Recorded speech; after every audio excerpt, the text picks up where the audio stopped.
धन्यवाद। तो यहाँ पर एक शब्द है पीन, दूसरा शब्द है अहि और तीसरा शब्द है भोग। तो पीन का मतलब बहुत बड़ा, अहि का मतलब सर्प और भोग का मतलब शरीर। तो ये जो सर्प है इसके शरीर को भोग शब्द से प्रयोग किया है, भोग का शब्द प्रयोग किया है। तो भोग शब्द का प्रयोग और किसी के शरीर में नहीं किया जाता, लेकिन अजगर के शरीर में जो है भोग शब्द का प्रयोग किया जाता है। क्योंकि अजगर क्या करता है, केवल भोग करता है, काम बिल्कुल नहीं करता कुछ भी। अजगर कोई काम नहीं करता, अजगर करना चाकरी। अजगर के लिए विशेष रूप से कहा जाता है कि किसी की नौकरी नहीं करता, किसी का काम नहीं करता, बस पड़ा रहता है। अपने भोजन को भी जो है ढूंढने नहीं जाता है, उसके मुंह में अपने आप भोजन आ जाता है। वो केवल भोग करता है, केवल खाता है और कुछ भी काम नहीं करेगा, किसी की नौकरी नहीं करेगा, कुछ नहीं करेगा। बाकी पक्षी लोग हैं तो ढूंढने भी जाते हैं, इधर उधर ढूंढना पड़ता है। कि अजगर जो है एक स्थान में पड़ा रहता है, तो उसके शरीर को भोग कहा है सुखदेव गोस्वामी ने। और वो जो महाज्योति जो निकली उसके शरीर से उठी, उसके ऊपर से शरीर से उठी, तो पिछले श्लोक में बताया गया है कि उसका जो है भगवान ने जो है क्या किया, अपने शरीर को बड़ा कर दिया। तो उसके शरीर में जो छिद्र हो गया, एक छिद्र हो गया, तो वो छिद्र जो है शरीर के सबसे ऊपर के हिस्से का छिद्र था।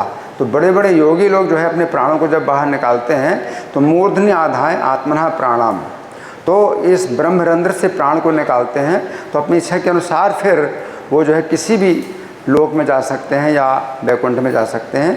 वो प्राण यहाँ पर अगर निकाला जाए तो उसके प्राण वहीं से निकले। सबसे ऊपर का जो हिस्सा था वही उसका जो है भगवान ने वो जो है छिद्र कर दिया और प्राण वो बाहर निकल आए।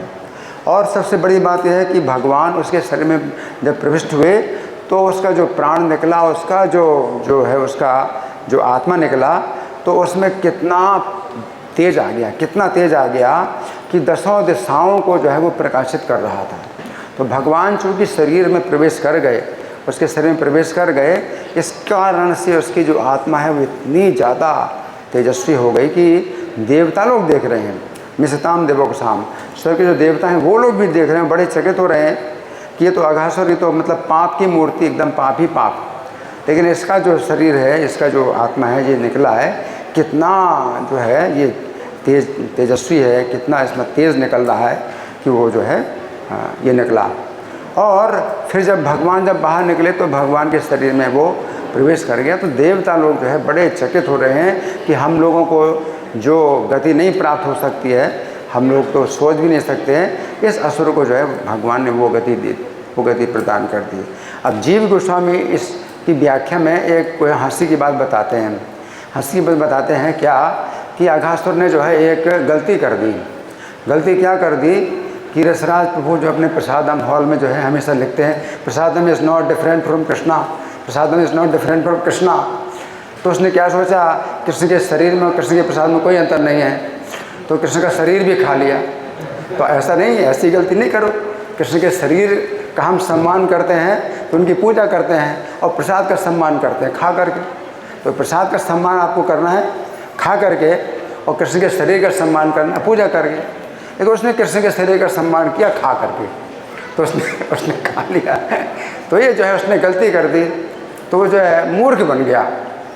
वो मूर्ख बन गया, ये सोच कर भी प्रसाद जो है कृष्ण के शरीर से अलग नहीं है, तो कृष्ण का शरीर ही खा लो। तो मूर्ख कर दो, तो गलती हो गई, तो ये दुर्घटना हो गई।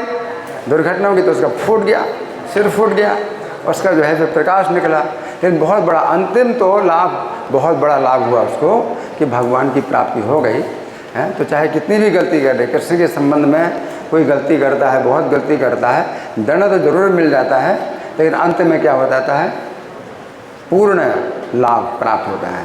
हरे कृष्णा। धन्यवाद।